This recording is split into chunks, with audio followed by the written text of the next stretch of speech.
निवडणुकीचे आकडे ते फक्त जिंकण्या हरण्याबद्दल नसतात. नाही, ते लोकांच्या आवाजाचं प्रतिबिंब आहेत. आणि जर आपण हा आवाज नीट ऐकला तर त्यात लोकांच्या गरजा, त्यांच्या समस्या आणि त्यांच्या अपेक्षा अगदी स्पष्ट दिसतात. हाच डेटा सुशासनाचा एक पक्का मार्ग बनू शकतो. चला तर मग चिखलीच्या या जनादेशाचा नेमका अर्थ काय आहे हे समजून घेऊया. आपण आज बोलणार आहोत महाराष्ट्रातील बुलढाणा जिल्ह्यातल्या चिखली विधानसभा मतदारसंघाबद्दल. लक्षात घ्या, हा फक्त एक राजकीय मतदारसंघ नाहीये. ही गोष्ट आहे तिथल्या मातीची, तिथल्या लोकांच्या संघर्षाची आणि त्यांच्या स्वप्नांची. या संपूर्ण विश्लेषणाच्या केंद्रस्थानी हा एकच प्रश्न आहे. फक्त 3201 मतं, एवढ्याशा फरकाचा नेमका अर्थ काय होतो? हा फक्त आकड्यांचा खेळ आहे की मतदार आपल्याला काहीतरी अधिक महत्त्वाचं सांगू पाहतायत? कोणताही निकाल समजून घ्यायचा असेल ना, तर आधी तिथली जमीन, तिथले लोक समजून घ्यावे लागतात. तर चला आकड्यांच्या पलीकडे जाऊन चिखलीचं खरं वास्तव काय आहे ते पाहूया. चिखलीचं अर्थकारण फिरतं ते शेतीभोवती. मुख्य पिकं म्हणजे सोयाबीन आणि कापूस. पण या सगळ्यावर एक मोठं संकट आहे, पाण्याचं.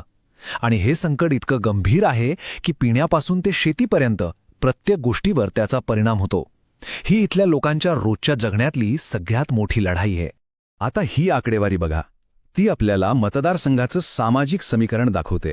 इथे मराठा आणि कुणबी समाज बहुसंख्य आहे, साधारण 63%. पण त्याचबरोबर 24% मुस्लिम आणि 11% बौद्ध दलित समाजही तितकाच महत्त्वाचा आहे. या सगळ्यामुळे इथलं राजकारण खूप गुंतागुंतीचं आणि संवेदनशील बनतं. मग लोकांच्या मनात नेमकं काय चाललंय? त्यांच्या रोजच्या जगण्यातल्या खऱ्या अडचणी कोणत्या आहेत? तर या आहेत त्या प्रमुख तक्रारी. पाणी, तरुणांच्या हाताला काम नाही, खराब रस्ते, आरोग्यसेवा, शेतकऱ्यांचं कर्ज, शाळांमध्ये शिक्षक नाहीत. या फक्त तक्रारी नाहीत, हे प्रशासनासाठी एक टू डू लिस्ट आहे. आणि इथेच लोकशाहीचं मूळ आहे. प्रत्येक नागरिकाच्या प्रतिष्ठेचा आदर करणं, त्यांचं म्हणणं जबाबदारीने ऐकून घेणं आणि माहितीच्या आधारावर त्यांच्याशी संवाद साधणं, हेच खरं काम आहे. बरं, लोकांच्या समस्या आपण पाहिल्या. आता वळूया थेट 2024च्या निवडणुकीच्या निकालाच्या आकड्यांकडे. बघूया हे आकडे काय कथा सांगतायत. 3201 मतं, फक्त इतकाच फरक. हा एकच आकडा आपल्याला सांगतो की लढत किती अट्टीतटीची होती. याचाच अर्थ मतदार विभागले गेले आहेत आणि मिळालेला विजय हा खूप नाजूक आहे. हा बार चार्ट बघा. भाजपला मिळालेत 48.88% मतं आणि काँग्रेसच्या महाविकास आघाडीला मिळालेत 47.45%. म्हणजे अगदी काठावरचा फरक. जवळजवळ निम्मा मतदारसंघ वाटला गेलाय. आणि हा बदल खूप महत्त्वाचा आहे, कारण 2019मध्ये विजयाचं अंतर होतं 6810 मतं आणि आता 2024मध्ये ते निम्म्याहून कमी झालंय. हा एक स्पष्ट संकेत आहे की सत्ताधारी पक्षाची पकड ढिली पडत चालली आहे आणि राजकीय वातावरणात बदल होतोय. ही टेबल आपल्याला गेल्या 10 वर्षांचं चित्र अधिक स्पष्ट करून दाखवते. 2014 ते 2019मध्ये बघा, भाजपने कशी मोठी झेप घेतली होती, 26%वरून थेट 48%वर. पण त्यानंतर 2019 ते 2024 या काळात त्यांची वाढ जवळजवळ थांबली. याउलट काँग्रेसने आपली मतं हळूहळू पण सातत्याने वाढवली आहेत. आणि एक चांगली गोष्ट म्हणजे मतदानाचा टक्का सतत वाढतोय, म्हणजे लोक राजकारणात जास्त रस घेऊ लागले आहेत. ठीक आहे, आकडे तर आपण पाहिले, पण हे असं का घडलं? या निकालामागे नक्की कोणती कारणं दडली आहेत? चला याचीच कारण मीमांसा करूया. इथून एक खूप मोठा धडा मिळतो. राष्ट्रीय पातळीवरचे मुद्दे कितीही मोठे असले तरी शेवटी मतदारासाठी त्याच्या घरासमोरचा रस्ता, त्याच्या शेताला मिळणारं पाणी आणि मुलांच्या शाळेतली परिस्थिती, हेच मुद्दे जास्त महत्त्वाचे ठरतात. चिखलीच्या निकालाने हेच पुन्हा एकदा सिद्ध केलं आहे. या निकालामागे 4 मुख्य प्रणालीगत कारणं दिसतात. 1. स्थानिक प्रश्नांकडे झालेल्या दुर्लक्षामुळे लोकांमध्ये एक नाराजी होती.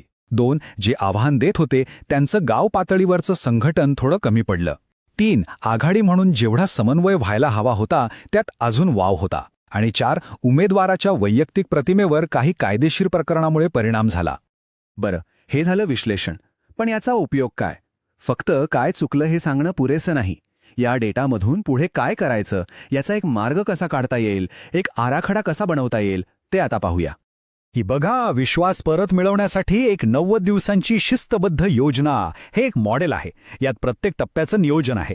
आधी सर्वेक्षण करून परिस्थिती समजून घेणं, मग लोकांशी थेट संपर्क साधणं, आपला संदेश लोकांपर्यंत पोहोचवणं आणि शेवटी निवडणुकीच्या दिवशी आपलं संघटन मजबूत ठेवणं. आणि या सगळ्याच्या मुळाशी आहे ही गोष्ट, राजकारणात 2 मार्ग असतात. एक असतो विश्वास कमावण्याचा, जो लोकांच्या भावना समजून घेण्यावर, तथ्यांवर आणि पारदर्शकतेवर चालतो. आणि दुसरा मार्ग असतो गोंगाट निर्माण करण्याचा, जिथे भाड्याने गर्दी आणली जाते, अफवा पसरवल्या जातात. निवड अगदी सोपी आहे. तुम्हाला प्रामाणिकपणे काम करायचंय की फक्त देखावा करायचाय? आजचं युग डिजिटल आहे, त्यामुळे संवाद साधण्याची पद्धतही बदलायला हवी. मोठमोठ्या सभांपेक्षा प्रत्येक गावात छोटे व्हॉट्सॲप ग्रुप्स बनवून लोकांपर्यंत थेट पोचणं जास्त परिणामकारक ठरतं. तुम्ही जे खरं काम करताय त्याचे छोटे, अस्सल व्हिडिओज बनवून लोकांपर्यंत पोचवा. आणि सगळ्यात महत्त्वाचं, पसरणाऱ्या खोट्या माहितीला तथ्यांच्या आधारावर लगेच उत्तर द्या. आता आपण या सगळ्या विश्लेषणाच्या शेवटाकडे आणि सगळ्यात महत्त्वाच्या भागाकडे आलो आहोत. नेतृत्वाची खरी जबाबदारी काय असते? आणि हाच या संपूर्ण विश्लेषणाचा आत्मा आहे. यशाचं खरं माप काय? नेता किती मतांनी जिंकला हे नाही, तर त्याच्या कामामुळे लोकांच्या समस्या किती कमी झाल्या हे आहे. नागरिकांच्या तक्रारी जेव्हा कमी होतील तोच खरा विजय. आणि हे सगळं करत असताना नागरिकांची माहिती वापरताना एक गोष्ट लक्षात ठेवणं बंधनकारक आहे. भारताच्या कायद्यानुसार प्रत्येकाच्या गोपनीयतेचा आणि माहिती देण्याच्या संमतीचा आदर करणं ही एक मूलभूत जबाबदारी आहे. म्हणून जाता जाता हा एक प्रश्न आपल्या सगळ्यांसाठी: आपण डेटाकडे फक्त निवडणूक जिंकण्याचं एक हत्यार म्हणून बघणार आहोत, की लोकांचं आयुष्य अधिक चांगलं बनवण्याचं एक साधन म्हणून? चिखलीचा जनादेश आपल्याला हीच संधी देतोय, आकड्यांच्या पलीकडे जाऊन लोकांच्या जीवनात खरा बदल घडवण्याची. जर तुम्हाला लोकाभिमुख नेता बनायचं असेल आणि तुमच्या मतदारसंघाचा विकास करायचा असेल, तर blueprintstrategies.ai शी mgr@blueprintstrategies.ai वर संपर्क साधा किंवा 08042041602 या नंबरवर कॉल करा. राजकारणाच्या पलीकडचा उद्देश.